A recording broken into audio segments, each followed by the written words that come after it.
Hi everyone, I'd like to welcome our first guest speaker for this week, and it's the Right Honourable Mr. Hilary Benn. And having a portfolio that spans 7 years of being a Secretary of State under the Blair Brown ministries and four shadow secretary positions, I don't think there's anybody who could be better to kickstart our In Discussion series.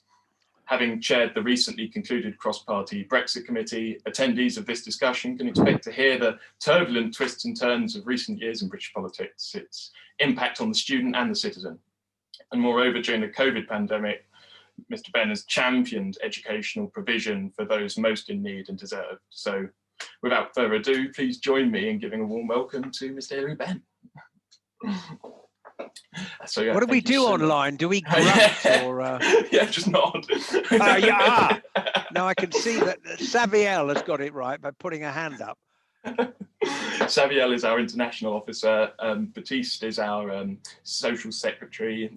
Remy Brown is my vice president, and I'm president of the society. So, yeah. So I suppose we can go to the questions. Okay, off you go. So first, I'd like to talk about your beginnings. So whilst growing up, do you feel your family political discussions with, as you quoted, Brexit dinner and breakfast, dinner and everything in between shaped who you are and what you stand for today? Yes, of course, because we are all the products of our upbringing, our circumstances. When you're little, you assume that all families are like your own because it's the only one you really know. And then we grow up and we discover other families and other circumstances. And what our parents give us, I mean, I've got 4 children. What are our greatest and most important responsibilities? What is our greatest responsibility as a parent? It is to love and encourage our children. Exactly. That's it.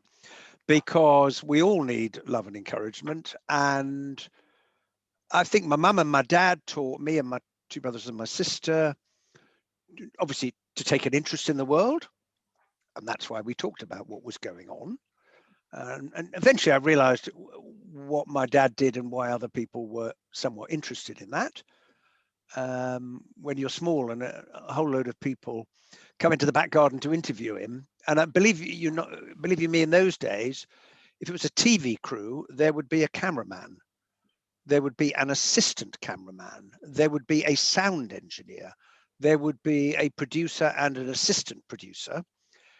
That's what staffing was like in those days. And nowadays we are likely to interview ourselves, or someone will hold up an iPhone and be both cameraman, sound man, because they were all men in those days. So that's a big change that's taken place. And the most important thing I think they taught all of us is come to your own judgment, say what you think is right, and stand up for what you believe in. Now, those I hope those are qualities that I have taken forward in my life since I was little. Certainly, and I think all of us as politics students can agree that we've all been shaped by our parents too, most certainly.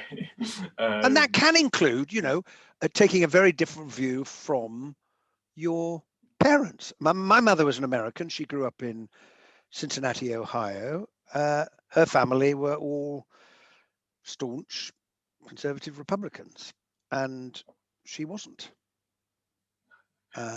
She had a very different political view that she formed herself. So it doesn't mean slavishly following what your parents say or think. And I think maybe one of the themes of the discussion today may be how you can hold a different view from someone else without having to fall out, and how to respect others who hold a different view. Although I have to say, in current politics and the state of society, I think we're in some trouble. Exactly, and this is why we've started what we're trying to do, because it's just so fearful that you can engage in a simple discussion around around the state of Europe, and I've got lots of friends of my European colleagues, and then suddenly it'll all become polarized, and by the end of the evening you could not be friends. So it's like, what can we do to get back to the kind of way of discussion that you had? It doesn't mean that we aren't passionate about what we feel and fundamentally disagree with people, and we'll fight with every ounce of breath in our body to try and achieve an outcome. So it's not about being timid. And the great thing about the democratic system is, you know, you count up the votes at an election, you count up the votes in the House of Commons, you win, you lose, and you accept the result while fighting to try and change it next time. And that is the fundamental cultural principle of democracy. It is, we see countries in the world where the mechanics of democracy are apparent, but there isn't the culture. And that culture, and former President Trump completely failed to understand it, that culture includes, you know what, sometimes you lose. And accepting that and constructively. And accepting that, yeah. And instead of what he's been doing, going around lying that he was defrauded of his electoral birthright, and in the process, severely undermining and damaging democracy. Because how could you operate as a democracy if the losing candidate is going to scream foul, fraud? And I watched, I hadn't watched it for years. I watched Citizen Kane on Saturday night. I don't know how many of you have ever seen it, but I have, yeah. Oh boy, Orson Welles, who was a genius, you thought, my God, this man knew about Trump before he even came into politics life, because when he has to, he's compromised and a scandal emerges, but he still stands in the election against Mr. Geddes, and the front page of the newspaper he owns says election fraud. And I thought, blimey, I've seen that somewhere else only recently. Have any of you seen Citizen Kane? Anybody? Yeah. You have, yeah. It was an extraordinary film because it was innovative in so many different ways, including, I'm told, showing ceilings, because in all films before then you had a set and the camera just looked straight forward, and in Citizen Kane you've got the camera leaning back, and there's Orson Welles and there's the ceiling of the room, and this had never been done before. So you always have to judge things not against the standard of today, but what was the standard of the time, to understand what was truly innovative. And with now I'm taking up far too much time on the first question, which is we'll never get to the end. So come on, crack on. So the next question from your beginnings is, well, it's actually about beginnings more generally. I thought I'd do it in that sense. That I remember when I met you, I don't know if you'd remember, but at 2017 conference, it was only a fleeting thing, but I was outside the main conference hall. And I remember saying to you, I was one of the youngest to be a delegate. I was only 16, so to be a delegate for my constituency was an honour. But I remember saying to you that at the time, I wasn't overly happy with the way the leadership was heading. And you told me to keep believing. So what would you say to a young person today who faces a divided political world? Well, the first fundamental truth, and congratulations on being a delegate at that age, I think when we come to conference for the first time, I remember coming to a compositing meeting where, under the old arrangements, you turn up holding your resolution from your constituency, and everyone else who had a resolution on the same subject would pile into the same room, and you could agree a composite provided you could find the words to make a composite that were contained in at least one of the resolutions. So sometimes you get to the point where someone say, has anyone got a spare hand that we could put in? And I thought I had a jolly good resolution for my constituency, and there were two trade union leaders who came in and just said, right, we're going to do this and this, bish bash bosh, and that was it. And I left that compositing meeting a lot wiser and understanding the nature of power in organizations. I think that's the first thing. Second fundamental truth is that most of the time in the Labour Party's history, some or more Labour Party members have been unhappy about what the leadership is doing. So why is that? Because we are a broad church. I'm a passionate believer in the Labour Party as a broad church. Because if you're going to win elections, you don't do that by purifying yourself down to a narrow sect and say to the voters, right, you've all got to think like this if you're going to deserve giving us your vote. No, you need to appeal broadly to people who one hopes will see politics and the right values and the right policies as a means to improving their lives and their communities, because that's why the Labour Party was founded. And there's so many examples of how the Labour Party has done it. But the third truth is that Labour Party members on the whole tend to love talking about the achievements of Labour governments gone by, and they tend to talk with great anticipation about what the next Labour government will do. But when they actually have a Labour government in office, not all members are entirely sure that they enjoy the experience. And that's just an observation based on reflection over many years. And why is that? Because Labour Party members will tend to wake up in the morning conscious of the wrongs that have not yet been righted, the things that remain undone. And we must never, ever lose that aspiration to change the world for the better.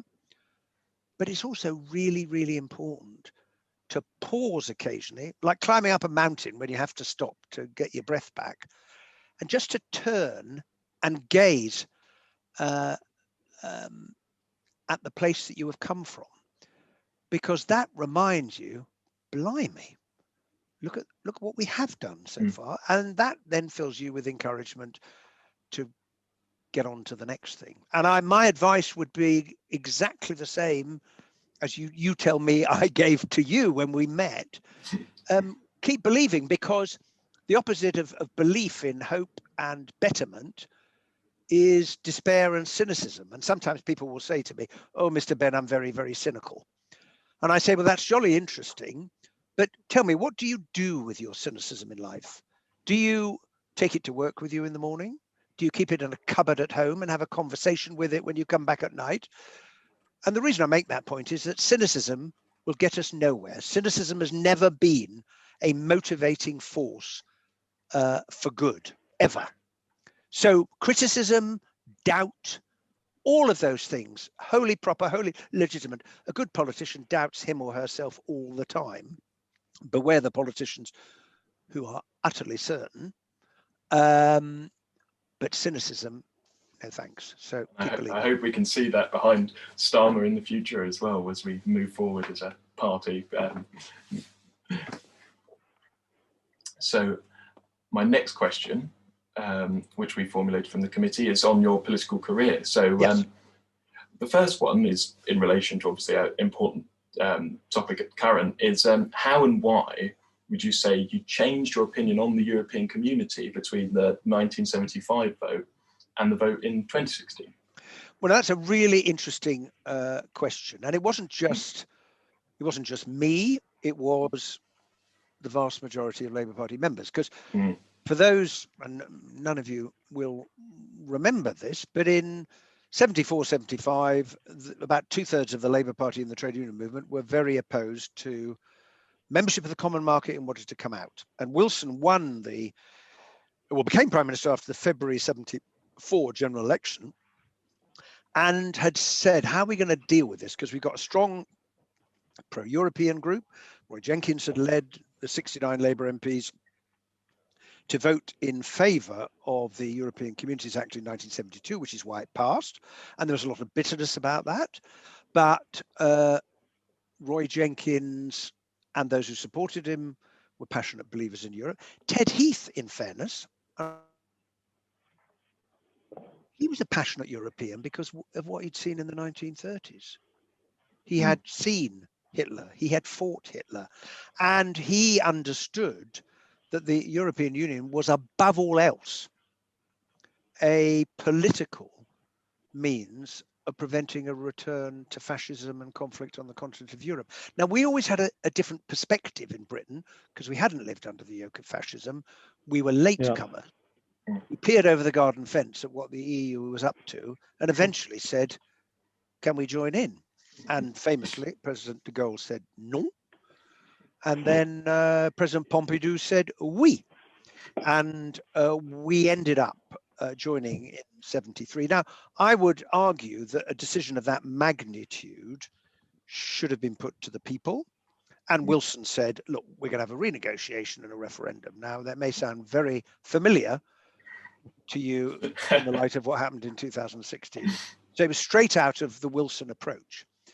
And why were we like that? Because we made arguments about democracy, which had force then and still have force now. Although we can have a debate about sovereignty, because the thing about, if you want absolute sovereignty, don't engage with anybody else. Lock yourself in your room, as I always say. If you lock yourself in your room, you are completely sovereign. You have isolated. Complete power. The trouble is, where does it get you? And the answer is, it doesn't get you anywhere. And all human international relationships are about pooling a bit of sovereignty for mutual benefit. You take on obligations and you hope to gain. And that's what international alliances are all about. Secondly, concern about price rises and a fear that the Labour left argument that you could never have socialism in the United Kingdom if you're a member of the European Union, because the horrid Treaty of Rome would prevent it happening. And we had the same arguments in 76 with the Lexiteers, the very small percentage of Labour members who were in favour of leaving. They said, you can't nationalise the railways if you're in the European Union, to which the answer was, excuse me, SNCF, the French railways, are nationalised and the German railways are nationalised. Could you just run it past me one more time as to why you say that we can't nationalise them? So we lost and we were cross. And we grumbled and we fought elections saying we'll come out. And we did very badly in, well, where we lost eventually in 79 and then 83 and 87. And then in 1988, this is the moment I would pinpoint, at the TUC, Jacques Delors turned up, the president of the commission. And he, in effect, said, brothers and sisters, I lay before you a vision of a social Europe. And what Jacques Delors said was, you can get improvements in workers' rights and working conditions and environmental standards through the European Union. And this was at the time when Mrs. Thatcher was busy undermining workers' rights and working conditions. And the trade union movement is nothing if not pragmatic. And Ron Todd, the head of the TGWU at the time, said, Europe, it's the only card game in town. And this began the change. And within about 2 and a bit years, the Labour Party had changed entirely and became a pro-European party. And the really interesting thing is, if you look back over those 45 years, 1975, Labour riven on Europe, 2-1 against, Conservatives wholly pro-European. And in the intervening 45 years, vice versa.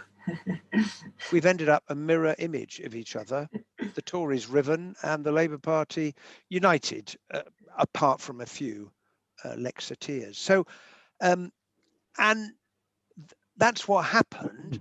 And if you look at the great challenges of today, climate change, let's just take one, climate change. I saw with my own eyes, leading the British delegation to the Bali climate change talks in 2007, just how important it was for the European Union to turn up as a bloc and say, okay, folks, this is what we're prepared to do to tackle climate change. How much are you in for? And that's the point I was making about alliances. So it was a long and it was a slow process. But that is not to say that in campaigning for Remain in 2016, I did so because I think the European Union is perfect. It is not. It is far from perfect. And it does lack democracy in certain respects.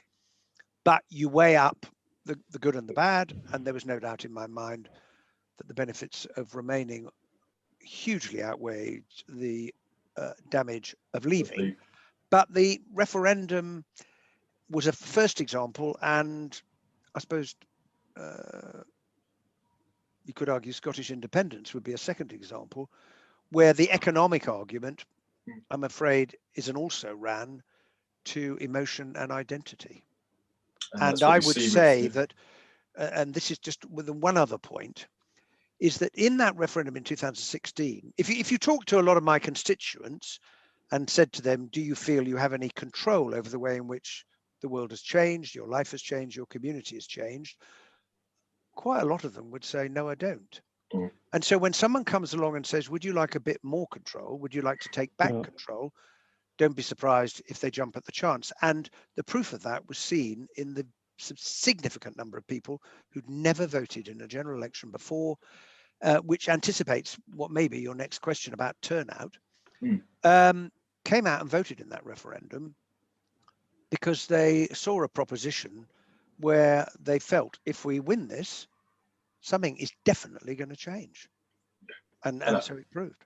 Exactly. And I mean, obviously us being based in the Southwest, there was a massive vote to leave. And it seems to be much more an idealist thing, a sort of, this idea that we can bring back, what we had, but it's not a material class-based thing. It seems to be, particularly down here, across kind of cross-culture, cross-class, based sort of vision of the ideal of the past, I suppose. Yes, I think because if you live in a community where there used to be the mines, the steel mills, the textile factories, manufacturing, shipbuilding, and all of that has gone and it's been replaced by 0 hours contract jobs. You have to do 2 jobs to feed a family, whereas in the old days, one person could work and get a good wage, or it's warehouse work. Don't be surprised if they say, I don't think my community's changed for the better. Now, was that the fault of the European Union? No, but that period of decline coincided with membership. And I remember having a vigorous argument with someone who said, well, it is the fault of the European Union. Now, it's a product of globalization. And in the recent pandemic, we've come to see and understand better some of the limits of that. Because if you're wholly dependent on supplies from the other side of the world to keep your doctors and your nurses safe in hospital when you have an epidemic, as we were, it ought to cause you to think about what is the right balance between outsourced capacity and having capacity yourselves to produce what is required. And the vaccines, and the Oxford AstraZeneca in particular, I think is a really good example of that. Yeah, to stay self-sufficient, but I suppose we'll have to see. Yeah, not wholly. I'm not no. An island fortress economy, but I'm making a point about balance. And I think so many of the things that we are discussing is about getting the balance right, because as climate change demonstrates, it only takes a little change, a slight increase in temperature. People may say an extra 0.5 degree, 1 degree. Well, what's the problem? It's a nicer sunny day. You go talk to scientists who will say, well, at that 1 degree, the pest and disease that at the moment is kept in check wins out over trees and plants and species. And then you've got a whole other problem because the balance, ecological forces held in balance, has been changed. And the same is true in politics, in my view. Fantastic, thank you. And so the second question of your political career is, as you pointed out, is on turnout. And when you won your first seat at a general election, turnout was at 19.6%. Do you feel that in a democracy, a lack of participation is a concern for all of us? And if so, what changes can the sort of centre, whether that's our sort of centre left or the Liberals or Conservatives, what can the centre do through education to get people engaged? Well, this is a very interesting and important question. Now, in my defence, my by-election was held on the day of the European elections, when loads of people didn't vote anyway, and it was not the lowest by-election turnout ever, because in the Second World War there was a turnout of just over 9% in London, but it was the lowest turnout in a non-wartime by-election for Parliament until my good friend and colleague Lucy Power was elected in Manchester Central. And I sent her a text saying, dear Lucy, many congratulations and thank you so much for removing me from the footnote of shame for the lowest turnout in a parliamentary by-election. And she took it in extremely good grace. I was really, I'll be honest, I was quite shocked that it was that bad. And of course you take it personally, and I said at the count, this is not good for democracy. Now, why was that the case? By-elections tend to have lower turnouts, and there are other factors.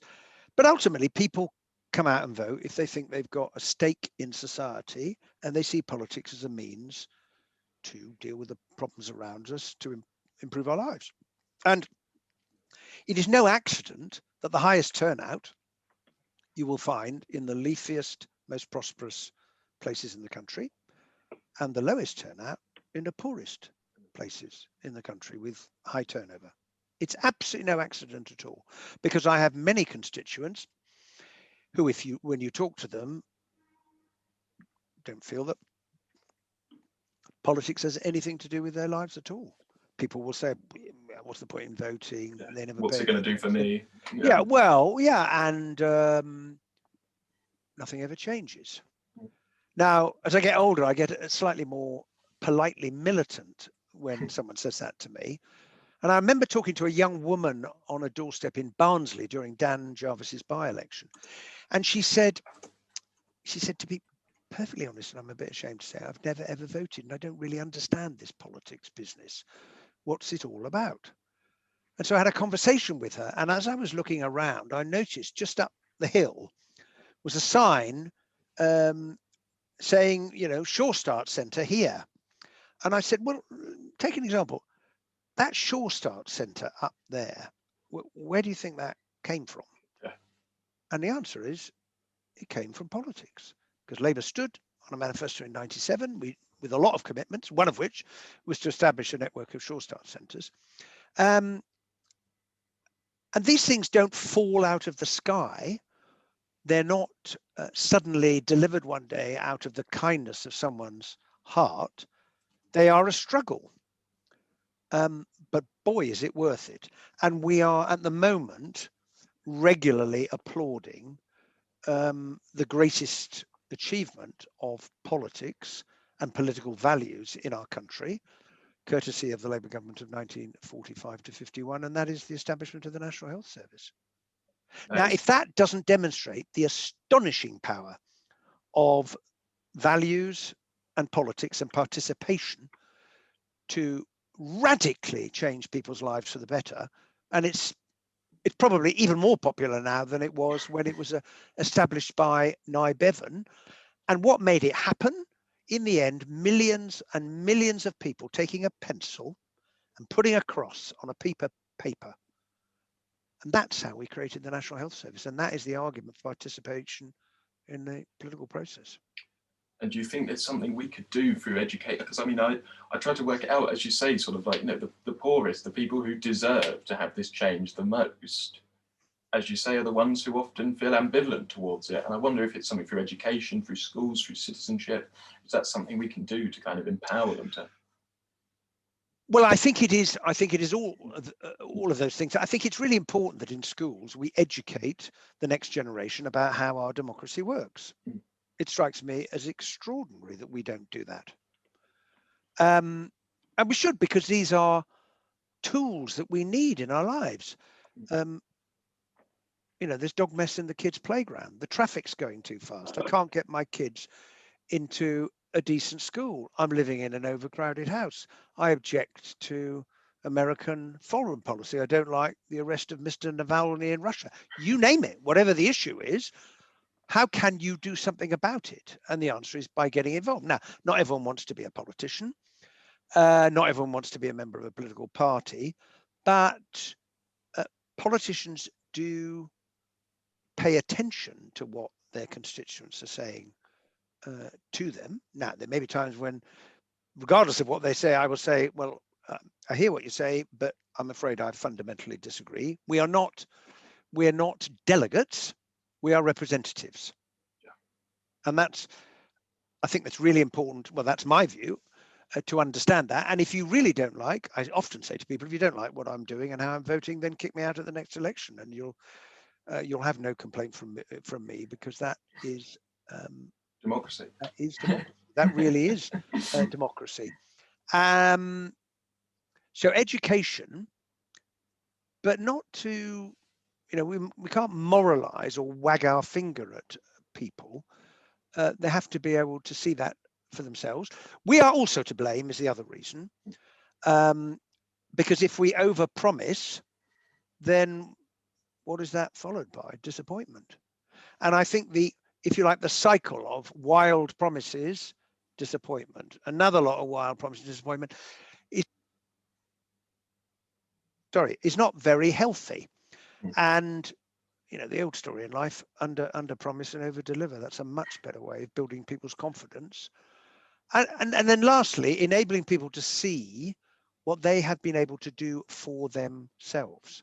And that is where devolution of power, responsibility and funding is important, because you can have a political system when you're always asking someone else up the line to do something for you. Whereas if you're given some responsibility as a community or an organization and the means to do something about it, then you're suddenly faced with choices, priorities. And I learned that from my time as a school governor, because when I first became a school governor, all the decisions about staffing, the building and so on were taken by the council. By the time I left being a school governor, we had devolved budgets. We took the decisions. And you understood how hard it was for the council, but you did have some ability to decide priorities. And that's why I'm a supporter of devolution of power. Oh, fantastic. Well, thank you very much. So actually there is a question on devolution, but I think my vice president wants to ask it at the end about sort of like the state of the union in general. But yeah, so when you became Secretary of State in 2003, how did you pragmatically prepare for the global crises you faced? And can you give some insight into how to constructively work together with global partners to deal with crises rather than resort to the nativism we see today? Well, nothing quite prepares you for being a minister firstly, and then a Secretary of State. It depends. If you've shadowed it in opposition, you tend to come into the department with a program, a view. Whereas in government, I was the Minister for Prisons and Probation, and then I went back to DFID to become the Minister of State, because Claire Short had resigned and Valerie Amos became the Secretary of State, but she was in the House of Lords. And then 6 months later, I became the Secretary of State. And when new ministers, new secretaries of state arrive in departments, the entire world that is interested in the work of that department looks with eager anticipation at the new person and thinks, well, what is he or she going to do? What do you think? What are your views? Where are you going to suggest we go? My dad always used to joke. He said the civil servants would sometimes say, Minister, we only wish to know which way your mind is moving. And he would say in jest, if only they knew that my mind was completely stationary, because you're still working it out for yourself. And when I went to DFID originally as a junior minister for nearly a year and then came back, I will freely confess, I realized how ignorant I was about so many things. And I mean ignorant in the true sense of the word. There'll be Latin scholars, I'm sure. I do not know. And I learned. And you find yourself in situations, you have decisions you have to take, policies you need to develop, and you learn and you form a view, and then that motivates you. And that's why I'm in favor of ministers having a good period of time in a department to be able to make things happen, because otherwise the civil service runs the country. Because the civil service, bless them, and they're wonderful. I work with fantastic, committed civil servants, but all departments have a world view, let's be honest. And if there's a new minister every year, well, the civil servants run the show. So, I mean, there's so many things to talk about. One priority was getting the UK aid budget up, which we did. That Labour government became the first government in British history to commit to a date to achieve the 0.7% target, which of course was achieved, and all credit to David Cameron for doing that, for putting the legislation on the statute book. And lo and behold, Boris Johnson and Dominic Raab have decided to cut it from 0.7 to 0.5. And I mean, of all the promises that we have as a country have made to all of the people in the world, to betray the promise you made to the very, very poorest people is, in my view, unforgivable. Absolutely unforgivable. But that involved debt relief. That involved working to persuade other countries. And I suppose the apogee of this was the G8 in Gleneagles in 2005, and there was a great movement. And we did get real commitments, and that was down to Gordon Brown and Tony Blair, with a bit of help from me and others, and a lot of campaigners. Now, not every country that made promises kept them, but we certainly did. We kept our promises. So that was one thing. Take something completely different, the tsunami in 2004. I had a number of disasters, humanitarian, resulting from conflict that I had to deal with.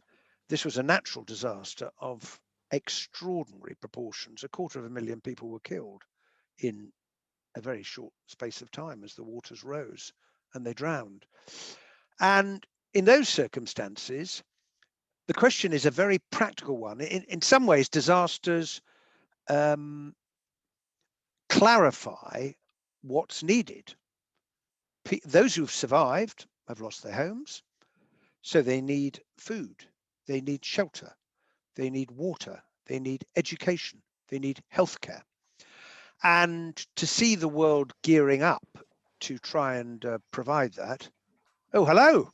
You've been joined by someone. My vice president, his computer died, so he's I thought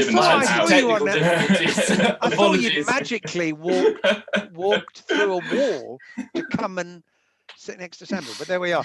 And I found myself 11 days after the tsunami struck on an RAF plane heading for Aceh in Indonesia, taking some relief supplies that the UN needed that we picked up in Denmark en route, where they were kept in a warehouse.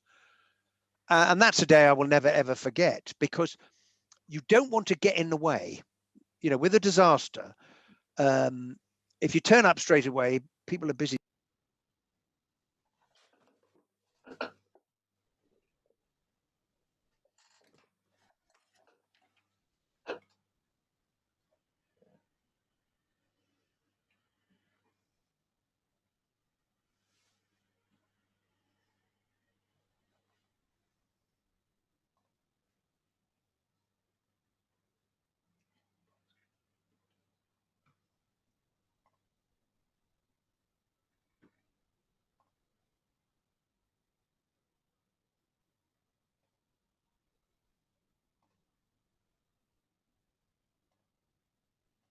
You don't really know what it is you're looking at, because you can't imagine what was here before the tsunami. And then I started looking at the ground, and I noticed that the tarmac of the road had been peeled off like a piece of icing on a cake and tossed 40 yards in that direction. And then I looked further and I saw 4 sets of metal reinforcing rods that were on their side. At which point I realized there'd been a building here, and the tsunami had come in and had literally stripped the building off the reinforcing rods and flattened them. And what that really brought hope to me was the sheer power and force of that torrent as water as it came in. Blimey. Now, just a sort of coda to this, one of the things I did as the International Development Secretary, based on this and other experiences, was this. I reflected that when disasters strike, the UN tends to appeal for money to respond. And I thought, this really doesn't make any sense. It's like there being a fire in your accommodation today. You ring up the fire brigade in Exeter and say there's a fire, and they say, okay, we'll be there as soon as we can. They put down the phone and they then have to issue an appeal. Can anyone contribute some money for ladders? Will anyone buy the diesel to put in the petrol, the tank of the fire engine? Anyone got any hoses? Can anyone sell us some water? And I thought, this is ridiculous, because the UN ought to have a standing capacity. So I proposed the establishment of an emergency relief fund that the UN could draw on in the first instance to buy the tents, the water, the medical kits, work with voluntary organizations to provide education and other things. And it became known as the CERF, the Common Emergency Response Fund. I went to New York to the UN. I proposed that it be established. Britain was the largest initial contributor, and there was sufficient support to make this happen. So it's an example of what I was trying to describe earlier. I took my experience of working with different disasters, saw what worked really well, saw what didn't work quite so well, and proposed a change that I thought would make the humanitarian system work better. And so I look back on that as something that I did, which I'm proud of doing that, because that's part of what you are able to do when you're in a position like that. And a bit like the way you spoke about your change of mind from the vote in 1975 to 2016, I suppose that is the spirit of prudence and pragmatism, that when you gain constructively more knowledge, that is the whole essence. But sure, what did Keynes say famously? When the facts change, I change my mind. What do you do? And I think that sums it up, because there's no good hanging on to a view in the face of the evidence, unless, although I'm now going to argue against myself. If you were able to produce evidence that showed that capital punishment significantly reduced the murder rate, I would never, ever vote to bring it back, because there are other considerations. Yeah. And for me, on that issue, there is a moral consideration. So that's politics. People have, and that's life, that's human beings. We have a whole range of views. We can be persuaded here. We have some absolute principles here on which we will not compromise. Oh, fantastic. Well, thank you so much. We'll go on to the next question, which is an exemplification of your how renowned you are across the House. I mean, applause from both sides of the chamber is not usually deemed acceptable, I was reading, but do you think your address to the House on such a emotive issue as airstrikes in the Syrian crisis are an exemplification of cross-party unity in times of political uncertainty and global instability? Well, look, airstrikes against Daesh. I always have to point this out. People say, you voted to bomb Syria. No, I voted in favor of airstrikes targeted at the fascist génocidaire, otherwise known as Daesh or ISIS, given what we know they had done. Now, it was a slightly unusual situation because I was the Labour Shadow Foreign Secretary. I held a diametrically opposed view to that of Jeremy Corbyn, the leader of the Labour Party.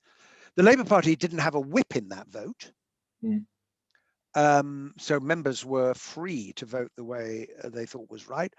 But it was, I think, almost unheard of to have the Shadow Foreign Secretary standing up at the end of a debate to argue counter to what the leader of the party had argued at the beginning of the debate. I was not a popular person with the Labour Party members who were passionately opposed to taking part in airstrikes against Daesh. And when I say I was not very popular, that is a bit of an understatement. But I'd thought long and hard about it, and it's all set out in the speech. But I came to the view, these people are fascists. We know what they're doing. We're being asked for assistance. We're already taking action against them in Iraq. We are flying oversight missions in Syria, but we're currently not authorized to fire at anything. So in one sense, militarily, it was quite a small change in respect of what was at that time a wholly porous border, because Daesh it was almost at the gates of Baghdad. Exactly. It was a very serious crisis. But if you're asked for help in those circumstances, you either say, yep, we should do our bit, or you say, I'm really, really sorry about this, but it's not my problem. I hope it all turns out okay for you. I'm off to look in the other direction. Yeah. And I thought that was just not a position that I could justify or explain. And I respect hugely those who are pacifists, but I am not a pacifist. And in the end, action on the ground and action from the air, defeated ISIS, Daesh on the ground in Syria and Iraq, but it has not yet defeated the ideology, and that is a whole other question. I hadn't quite expected that the response to the speech would be the way that it was, but there you are. And the final thing I would say is that people sometimes say it must have been really, well, it was difficult in some respects, yes, but when you know what it is that you think and believe and you've got an argument to make, actually that's a lot less difficult than when you're having to make an argument as a front bencher that you're not wholly committed to. Because in a political party, you are a coalition. Yeah. Sometimes you're on the losing argument in a cabinet or a shadow cabinet, but collective responsibility is the basis on which the system works. And I'd call that pretty stressful if you really don't agree with it. Standing up and saying what you think and what you believe, no, that is not so difficult, and you have to live with the consequences. So. And after the atrocities at the Bataclan, I think, like, who could turn away from what had been seen? Well, there were quite a few people who, there were lots of arguments. In the end, the House of Commons decided. Well, thank you. And yeah, we'll go on to the next one, which is again about sort of the idea of consensus politics across the chamber. Your chairmanship of the Brexit Committee showed prudent politics and consensus building, working with Oliver Letwin and Yvette Cooper on an extension, and then your own Benn Act itself. Do you feel that the cross-party committee achieved what it set out, and is there hope for more consensus building in the future, even though I know it has now been abruptly, well, obviously with its year contract terminated, when we've just got a deal that we need to scrutinise? Well, I must confess that the Brexit Select Committee was not the greatest example of consensus building, not for the want of trying, because, as you know, the British Select Committee system works very much on the basis you seek consensus across the members from different political parties. And by and large, the vast majority of Select Committee reports are agreed by consensus. I'm afraid that was not the case with the committee that I chaired, because the members felt passionately about Brexit, for and against, and it wasn't always possible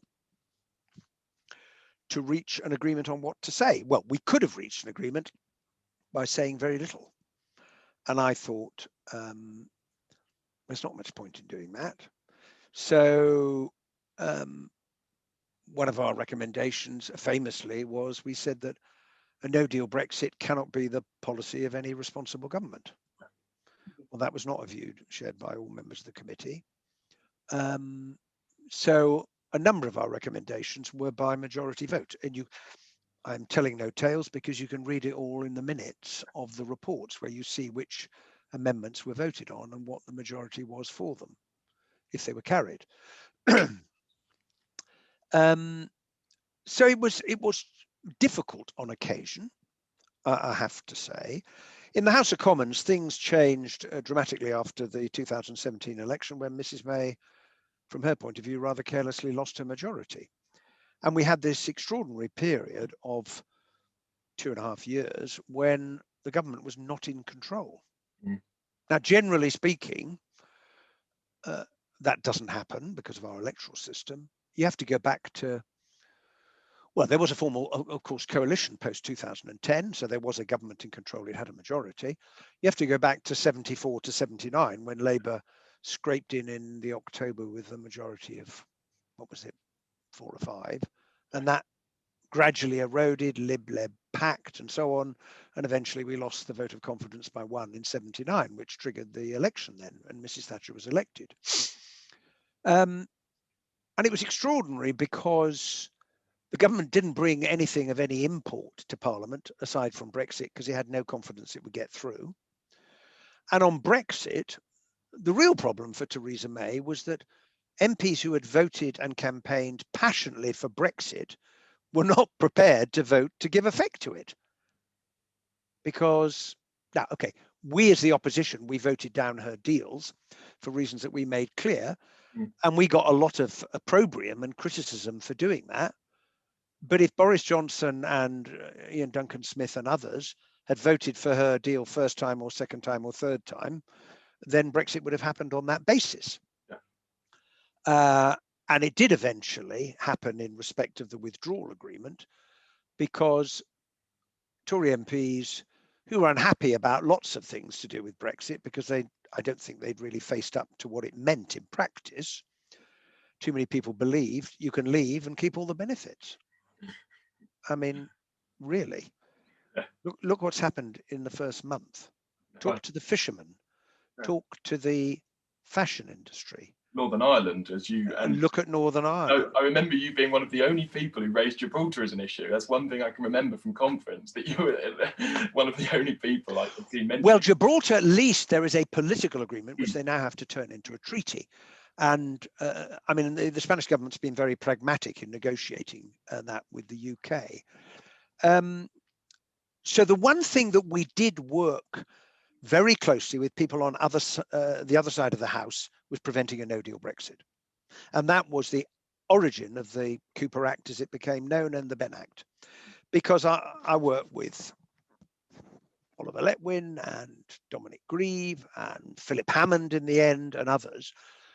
And we were a grouping who had very, very different views on about how the Brexit story should end. Oliver Letwin would say, the moment any deal comes into view, I'm voting for it. Yeah. But the one thing we agreed on is we were not going to allow any Prime Minister to take us out with no agreement, i.e. a no-deal Brexit. And that formed a majority, which then resulted in those two acts passing. Now, I don't think Theresa May would ever in practice have taken us out without a deal. I wish I could say that of Boris Johnson, but I can't. Although, if you think back to Christmas Eve last year, in the end, I think Boris Johnson, for all his bluster and threats, even he realised he couldn't impose a no-deal Brexit on the economy, especially we're in the middle of the worst economic crisis for 300 years anyway. Yeah. And you're in the southwest of the country. You know, how would you explain to beef and lamb farmers tariffs of the order that they would have faced if there had been no trading cooperation agreement? Well, you couldn't, because they'd have been going out of business. And there's enough people going out of business anyway, because Boris Johnson, for all his claims to want to get rid of red tape, has just dumped the biggest load of red tape, bureaucracy and cost on British business in history.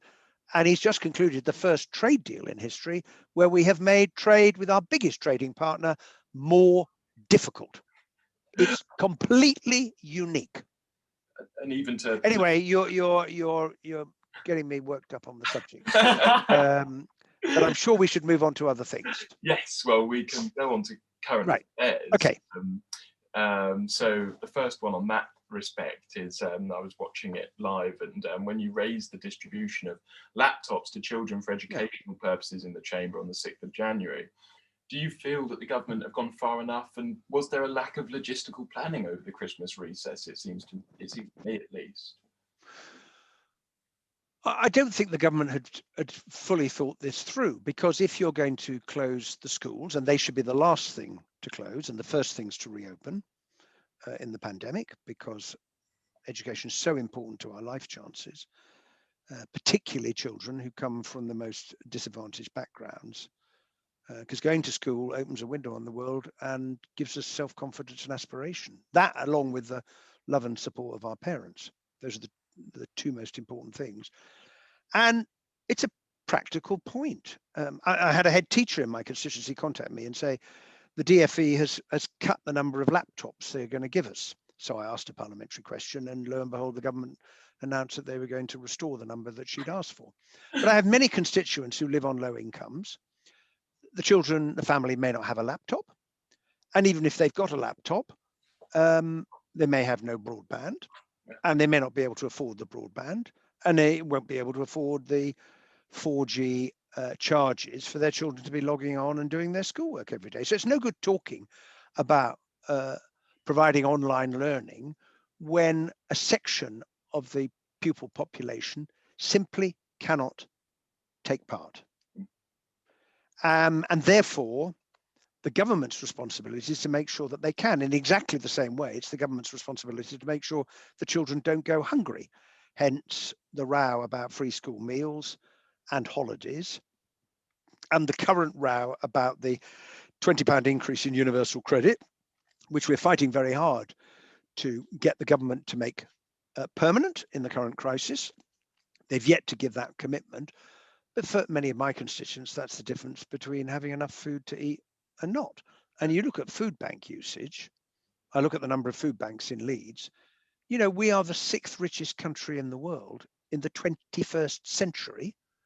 And last year, 1 million people went up to a complete stranger to say, I know we've never met, but could you help me out? Because I can't feed my family this weekend. And there is something fundamentally wrong. It's a disgrace. About our society that happens. Because when I was growing up, there weren't food banks in that way. And we need to do something about it. So all of that pressure, I think, has had an impact, although I don't think that there is yet a comprehensive scheme to ensure access to 4G or broadband. But the number of laptops being distributed is increasing. And that was a question I raised with him because it was a problem, like lots of MPs, I could see in my constituency. And my job is to raise that with ministers, in this case, the Prime Minister. Well, no, I mean, it was, yeah, I mean, it's an absolute disgrace, because I mean, I think it was in the New Statesman where it said that with being out of school, the richest to poorest dichotomy is by, I think, in terms of learning is about a multiplier of 3, I think, difference between the poorest and richest, and it's happening day on day. Then it's a, and it's really hard. You're living in overcrowded accommodation. A child doesn't have somewhere, certainly hasn't got a room to sit quietly to do their homework or to listen to the lessons online because they're competing with maybe younger children. I mean, this is really hard. It's also been hard for a lot of people who are working from home, who find the same thing, particularly if you've got 2 people in the household or more, and anticipating what you might be coming on to, the impact of all of this on students, which is another group, as we touched on at the beginning, who have had their education very significantly disrupted for very understandable reasons, because I must say, when people write to me and say lockdowns, they don't work, I'm sorry, they do. yes, exactly. They do. Yeah. Now, they come at a great cost for the economy, for people's mental health, isolation, income. But how do you balance that against 100,000 people dying and preventing more people from dying? Yeah, so I mean, would you like to ask the next question? Yeah. Number 2. I'm going to just refill my water. So yeah, sure. So just linking back to the former question, do you feel that students of all ages have almost been left behind during the pandemic from your days as Secretary of State for the Environment and Rural Affairs and having to have dealt with pandemics, health and environment? Do you think things could have been done differently around this time to prevent that? Oh, well, clearly a lot of things could have been done differently. I mean, I was part of a cabinet committee in 2009 that was preparing for human pandemic flu. And we debated whether to pre-order vaccines at the time. Wow. And I remember saying at one of the meetings, look, it's a lot of money, but if we don't pre-order vaccines and it arrives and we haven't got any, who's going to stand up and explain why we didn't? Yeah.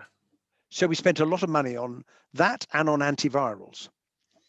I think one of the problems the UK had is our plan was based on a human pandemic flu model rather than what we have been dealing with in the form of coronavirus. And it's very striking that if you look at the Southeast Asian countries, from Vietnam to Australia, New Zealand, when this struck, they thought, MERS, SARS, because they'd had that experience. Now, MERS and SARS had fatality rates of 30, 50%.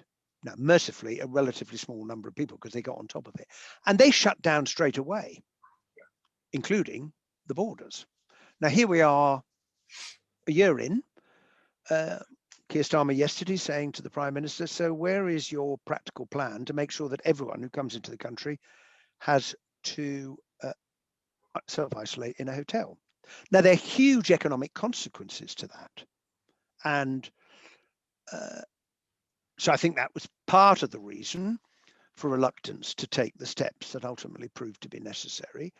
And the second was the view 11 years ago was you could shut the borders, but it'll arrive anyway. Yeah. And it will delay it for maybe 4 or 5 weeks. And I also remember saying at a meeting, yeah, but if it delays it for 5 weeks, that's 5 weeks nearer to finding a vaccine. Yeah. Is that not beneficial in itself? And if the French close their borders, believe you me, the papers the next day in Britain will be saying the French have closed their borders. Why haven't you closed your borders here? So it was very scary, I have to say, this experience on that cabinet committee, as because in human pandemic flu, you could be looking at much higher death rates. And of course, the experience from Spanish flu, it killed people of all ages, people of your age. Yeah. Yeah. And the one mercy of coronavirus is it doesn't kill young people. Now, because I think that would be, well, it's difficult enough as it is. Obviously, the older we get, the greater the risk. There's no doubt in my mind the government was slow to lock down originally. I think that's self-evidently the case. I think, could argue there have been 2 further occasions when they've been slow to lock down. But when you do lock down, you do begin to flatten the curve and send it back down the other side. The new variants are really worrying, greater transmissibility. The real fear, of course, is a variant will appear that isn't immune to what the vaccines give us. That's the terrifying thing. Imagine if we were sitting here now with no vaccines, none. Yeah. What would we do? But I have to say, on the other hand, in fairness, the vaccination program has been absolutely spectacularly successful. And I pay tribute to all the people in the NHS. And I have to absolutely acknowledge what the government did to buy so many vaccines in advance. Yeah. You know, all credit to them for doing what I suppose we did in our cabinet committee all those years ago. And that has put us in a position to be able to get on with it. But seeing the vaccination process, it's very, very impressive. This is the NHS at its best. Now, for students, it's been difficult, as it's been for everyone. And there's been stop-start. There are the problems of rent and accommodation. Because if you're paying rent for somewhere you can't even go at the moment, well, that seems a bit unfair. Some universities have offered some partial remedy, but the non-university accommodation providers, in my experience, despite my and other MPs' best efforts, basically say, terribly sorry, but you signed a contract for a year. Yes. And anyway, I need your income to pay the mortgage, which enabled me to buy the property in the first place. So as you go down the chain, you see other people who are affected, those who own shops in the centre of Leeds, not getting the rent. Yep. Now, how are they managing? Because they may have borrowed to do that. It's affecting the value of pension funds. We have a very interdependent economic ecology in our country. And once things begin not to work, the effect is enormous. Yeah. People argue I'm not getting the university experience, so why am I paying the full fees? People are worried that they won't experience no detriment in terms of their grades and their examinations, and there's a big debate about that. And isolation is very difficult for people, and the impact on mental health is very, very considerable. And many, many students in my constituency have been in contact with me about all of those things. Can I ask you a question, since you've raised this? What has your experience of online learning and teaching been like? I mean, I don't know if anyone want to raise their Anyone hand? want to I'm happy to unmute. offer an opinion? Varun, do you want to? Oh, there we go. Yeah, I've really wanted it. Hi. I mean, so I had a pretty stressful first term. I ended up taking, I think, a month out for like hospital reasons, and coming back to online learning, so I started the term a full month late, and it was a nightmare. No face-to-face, especially for politics, I would say. The history, because I do history and politics, the history side of it was quite great. Pre-recorded lectures, small seminars. Politics is big, 20, 30 people seminars, and I feel like they give you 2 a week instead of 1 a week, which history did. And the 2 politics ones a week, I feel like nothing goes in either of them. Whereas at least a history, it's once a week, but I feel like I do learn something out of it. What, you're getting too much teaching? No, so 2 lectures a week, but because they're so unpersonal and large groups of people, I feel like I'm not learning anything from 2 sessions for politics. Whereas for the 1 session I get for history a week, I feel like that's been dealt with quite well. Okay, that's interesting. Thank you for letting me know. On the whole, not amazing though. Not amazing. Anybody else? Does anyone have a contrary view? Think it's been not bad given the circumstances? I'm not trying to lead anyone. I'm just trying to get a sense of where the balance of opinion is.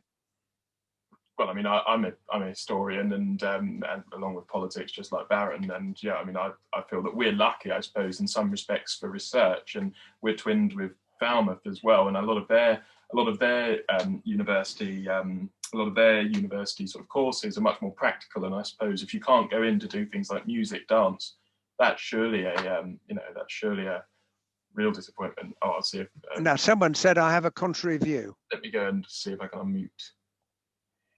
I'm trying to find where he is. Yes, there we are. You can. There we are. Hi, sir. Yes. So I believe, at least I can't speak on behalf of people who take different courses, but I study geography, and our college has spent a lot of money and a lot of time invested in ensuring that the content is pre-prepared and to a certain standard. And what that means is that for students in our cohort, people who are more flexible, have the ability to be more flexible and manage their own time and take initiative of their learning. But for people who are more dependent on the university, I speak as a mature student, by the way, people who are more dependent on the university suffered more. And I've seen both sides, but at least for our college, I can certainly say that they've done a very good job at ensuring the standard hasn't fallen, and all the learning is there. And when it does exist in a face-to-face format, albeit online, it's very interactive. So they haven't just whacked it up online. They've taken into account the literature that suggests that people absorb more when they're engaged, and so there's a lot of interactive content. And where I have suffered is that there's been too much work, because we've lost control, we've lost access to all the field trips and everything. So it means we're being set so much formative work, and that means and obviously we're working from home, so it's difficult to manage our time. I mean, I've been working to 8-9 p.m. every single day. That's obviously my choice, and I can cope with that. But that's what my independent learning, and that's what me taking initiative of my learning looks like at the moment. Whereas before, I was able to just turn up to the lectures and arguably achieve the same standard. So a bit of a mixture of opinions for me there. I do think it's good, but I can see how it can be difficult for some. Well, thank you too for telling me that. That is really interesting. Look, it's been difficult for everybody, let's be frank, the universities included. Right. Brilliant. Onward. Okay.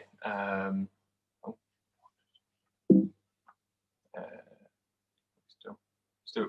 Sorry, there was a little bit of a technical glitch there. Can you still hear us? I can hear you. Yeah. Perfect. We were slightly worried then. Do we want to do question 3?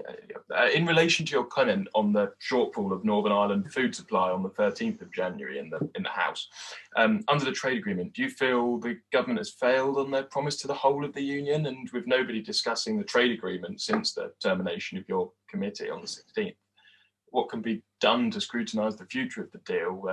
I mean, we've seen in recent days as well, since I wrote the question, with sort of like graffitiing happening in Northern Ireland already, sort of like what is the future of the agreement in that respect? Oh, well, where to start with this?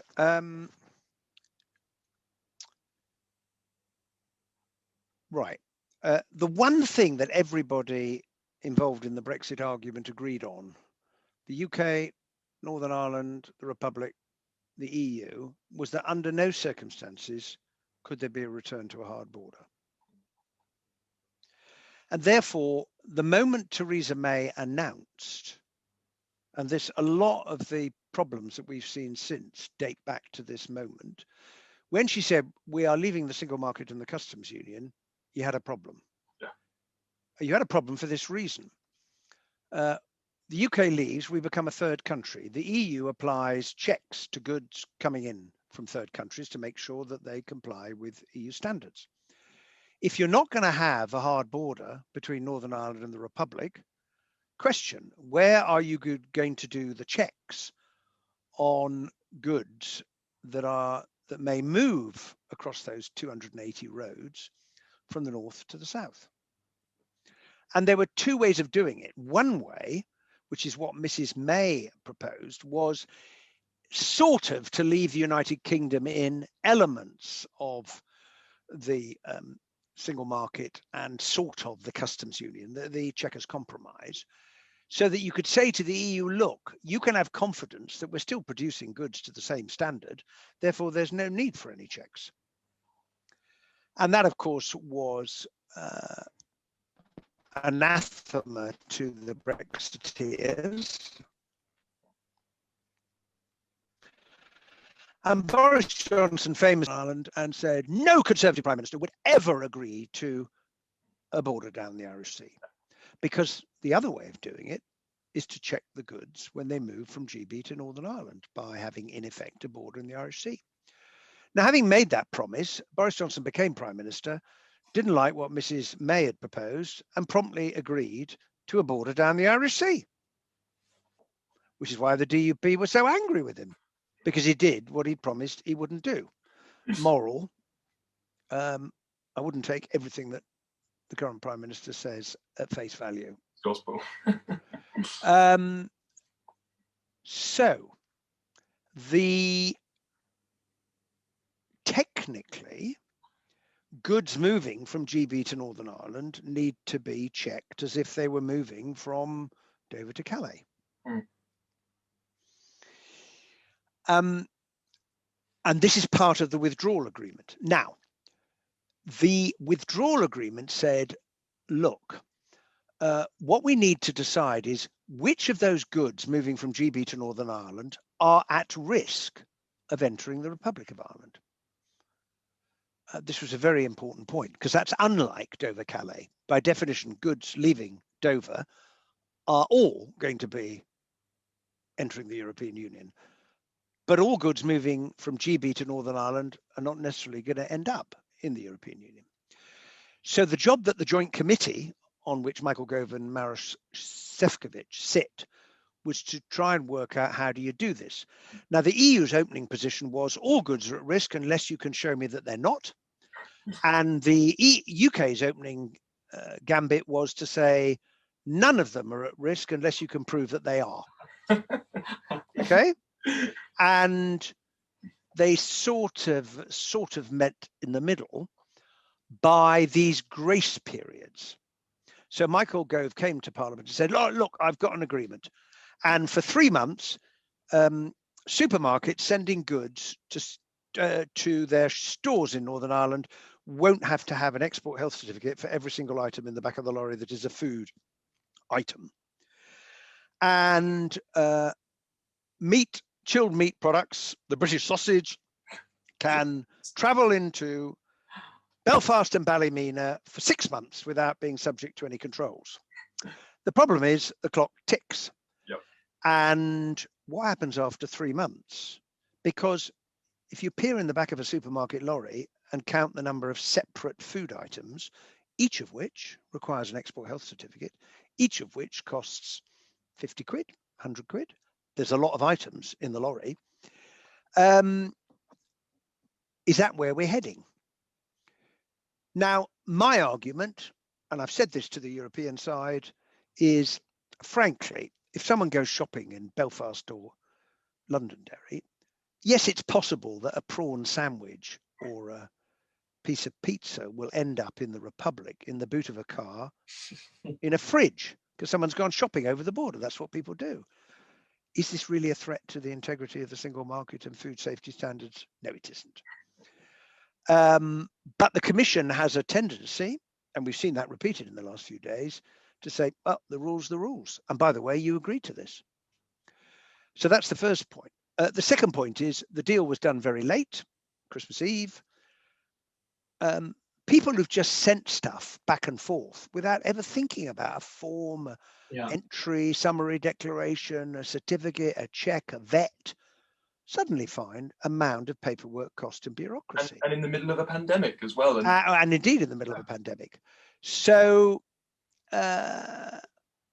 we learn that seed potatoes, there's a big seed potato industry in Scotland. They can't send their seed potatoes to Northern Ireland. So these are the inevitable consequences of Brexit. And therefore, there's a deep irony in seeing people who argued passionately for Brexit, the Prime Minister, the DUP, complaining bitterly about the consequences of the policy that they argued for. Like it's just the EU being picky and difficult. No, the EU will say, we're just applying the rules. Yeah. You knew what the rules were. Well, what are you complaining about? Now, having said that, the sensitivity of all of this in Northern Ireland is very considerable. And you referred to the graffiti. The fact that people have been withdrawn from doing checks tells you how serious this is. Exactly. And shows how sensitive the huge gains from the Good Friday agreement are. And what we need now is some pragmatism, in which I hope the EU will say, all right, for supermarkets, you're a trusted trader, you don't need export health certificates. And we're going to have to try and address each of these. It may not be possible, but the DUP is arguing that the whole Northern Ireland Protocol should go. But the Northern Ireland Protocol is there to safeguard an open border. Because if there's nothing, then eventually the European Court of Justice will say an unauthorized item ended up in Paris.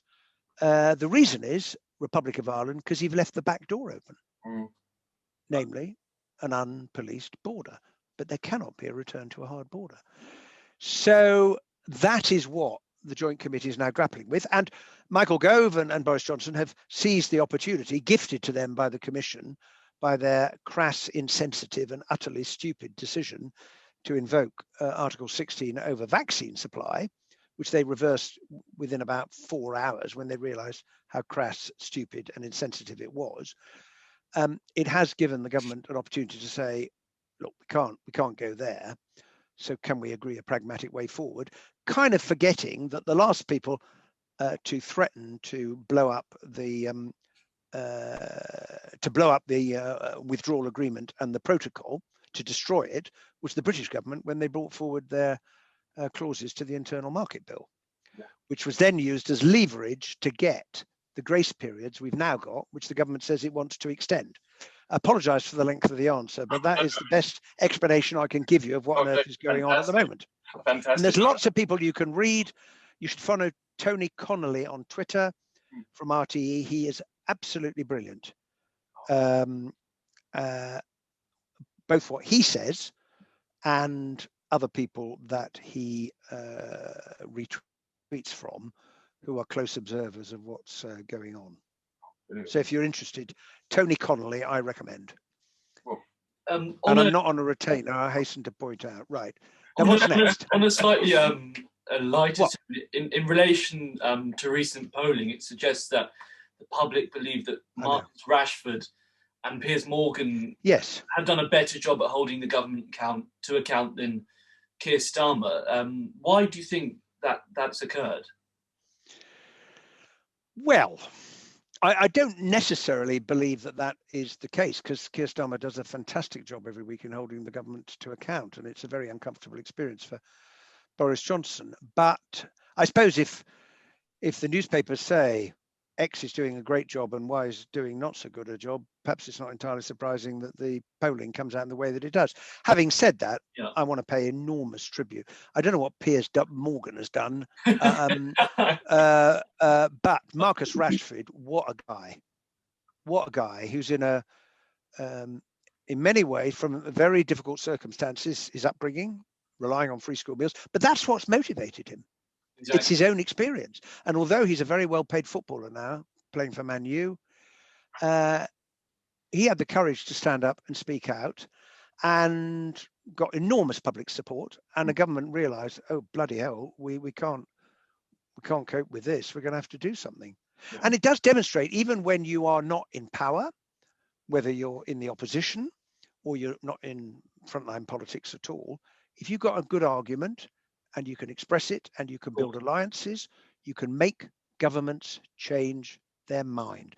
And that is an encouragement, particularly for oppositions that have lost rather few elections in a row. It doesn't mean that everything is lost. Yeah. Well, now.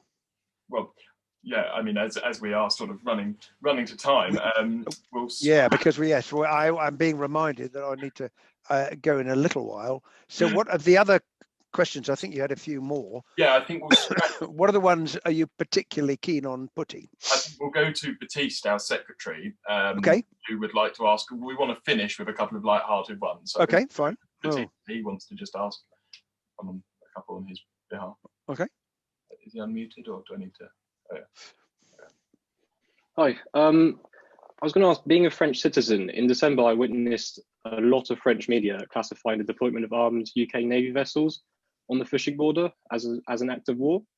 And I wanted to know, to what extent do you agree with this classification? And do you believe that the debate around the fishing border is more ideological than economical? Well, look, I think it was a negotiating tactic on behalf of the UK government. The thing about fisheries is that it was one thing in the negotiations that the UK had that the EU wanted. And so the UK was always going to leave fisheries to last, to lever things that the UK wanted in advance of turning attention to, okay, what are we going to do about fisheries? That's the first point. The second point is that fisheries is very difficult for President Macron and others because, cross fishermen get very cross if their livelihoods are affected. And we've seen that with the Scottish fishermen who've discovered to their horror that being able to sell their shellfish to Europe has now become very, very difficult because of the Brexit that many of them voted for. But I have sympathy for them because they've been led up the garden path. Most certainly. They have been led up the garden path. And there was a very poignant interview on LBC yesterday or today with one of the fishing organization leaders in which basically he sounded very, very downbeat as he was coming to terms with what actually Brexit means for their members. A compromise was reached. What's interesting about it is what happens in 5.5 years' time. Because the way the agreement is structured, if the European side isn't happy with what's offered then not only does it affect the future of fisheries, but other bits of the agreement may be called into question, in particular, tariff-free trade. So I think the EU has negotiated quite cleverly to put those other connections into the agreement. There will be a very strong incentive on both sides to reach an agreement in 5.5 years' time about what we're going to do then. And I suppose what happens in the intervening time, is the British fishing industry going to grow to take advantage of some of the additional access it's got? What happens to the European fishing fleet? But it would have been a very bad reflection on the whole process if we'd ended up with a repeat of the Icelandic cod war that I am old enough to remember, when boats were ramming each other in the North Atlantic. Well, thank you so much for that. And I think the last question from us, I know that we've had a couple of questions from members. But the last question from us is sort of just a sort of fun one. Is next week we have ex-Liberal MP, Deputy Leader of the House, Tom Brake on the call. Would you support his calls for like constitutional reform? Would you commend what he's doing? Do you think it's kind of pushing for? You were talking about devolution earlier. Is it pushing in the right direction? And what would you ask him? Well, I'm in favour of electing the House of Commons by the alternative vote system. I'm in favour of an elected second chamber by proportional representation. There you are. Because I don't think there's a perfect electoral system. The strength of first past the post is the constituency link for members. I'm uneasy about proportionate floating top-up MPs who don't represent an area, because representing a constituency definitely keeps you grounded as an MP. And when I sat round the cabinet table and we discussed matters, members of the cabinet commented based on their constituency experience. And I think it's very easy in other systems where you become a minister, you cease to be an elected representative, you can quickly become divorced from what goes on. Because if you're discussing benefit policy, if it's not working, your surgeries on a Friday and a Saturday will tell you very quickly it's not working. So it's accountability. Secondly, I would have more devolution in England. I'm opposed to Scottish independence because I think Scotland has a very large degree of power, and rightly, but I think Scotland also benefits from being part of the whole, namely the United Kingdom, as the vaccine rollout demonstrates. Yeah, most certainly. Frankly. So, but give my best to Tom when you talk to him, okay? In regards, of course, your father was a very renowned politician. Do you think he would be? Was he proud about the side of the Labour Party you've aligned with? Well, he had his own views. You know, he said he was a great European, but he didn't like the European Union. Yeah, and he that remained his view for the whole of his life. He was part of the Socialist Campaign Group. He was, but it's an exemplar of the broadness of the Labour Church, and I want us to be a broad church. Always going forward as well. Yeah, definitely, and that means respecting that other people in the Labour Party may have a different view to you. It doesn't make them a traitor. It doesn't make them a red Tory. And one or two other things that some of us have been called by other members of the Labour Party, which I find quite distressing. Really, have the argument about the issue, debate the subject, the merits of the policy. Don't kick the man or the woman. I've been called a bleeding heart Tory before. Have you? Yeah, many times. And I've been called a Blairite and sort of all the sort of manner. Well, there we are. Well, the thing about labels, and it's an important thing in life, labels are often a way of avoiding listening to the argument of the person putting it, because you can just say, "Oh, they're just a Blairite, they're just a Thatcherite," and listen to the argument. I remember bumping into Teddy Taylor, he was a right-wing Conservative MP, I think by his own admission, in the division lobby when we were voting to ban fox hunting. And I said, Teddy, I'm very surprised to see you in here, because I'd made an assumption. Tory on the right must be in favour of fox hunting. He said, Hillary, I'd never really thought about it. I was invited to a local hunt. It was the most disgusting thing I ever witnessed. And from that moment on, I resolved if I got the chance to vote to ban it, I would. And we walked through the division lobby together. So it's an important lesson in life. Yeah. Well, now, did you say there were just a couple of other quick ones before I have to go? I'll go first to Yasin. I know that he's got a question, and then to Baron, and I don't know, and Hi again, sir. So just wanted to ask a question based on my background in geography on your appointment as Environment, Food and Rural Affairs and your handling of the bovine tuberculosis epidemic. Just wanted to know more about your decisions and your handling and your justification behind those decisions. What fueled them? Well, very simply, I arrived in the department and on my desk was the report of the Scientific Advisory Group, which, contrary to many people's expectations, said culling badgers cannot meaningfully contribute to the control of bovine tuberculosis. Now, the farmers were very, very unhappy about that because bovine TB is a terrible disease. They lose a lot of cattle, and they saw killing badgers as a way of controlling the spread of the disease. I didn't, and I got up and announced that in the House of Commons, and the farmers were very, very angry with me, let's just be frank. And then there was a change of government, culling came in. Actually, recently, George Eustice has announced that the government is going to not issue any more culling licenses. I mean, the answer is vaccination. But the reason the farming industry didn't want vaccination of cattle was because you couldn't then export your cattle to the EU or elsewhere.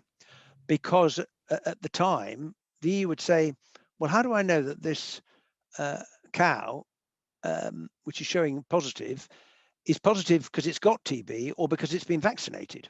And so there was a lot of work to develop what's known as a DIVA test to differentiate an infected from a vaccinated animal, DIVA, D-I-V-A.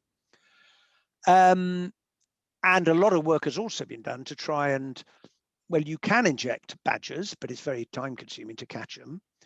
I visited the scientists at Weybridge who were trying to develop a vaccine that would be surrounded in food that only badgers would like to eat. So you could drop it outside their sets and they would gobble it up, and they were trying different, basically recipes as to what was going to work. And there will now be a move towards vaccination of cattle. So there were economic reasons against doing what you might have thought was sensible in the first place, which was to vaccinate. That's a very short answer to a long and complex story, but thanks for asking. Oh, brilliant. Well, I think actually, by the looks of things, that is it. Because that's it. All right. So, do you know, it's been an absolute... Oh, is it? What? Luke had one question. Oh, did Luke? Yeah, if he's still on the call. If Luke's... Is Luke there? Oh, yeah. He's yeah, hang on. Apologies. Sorry.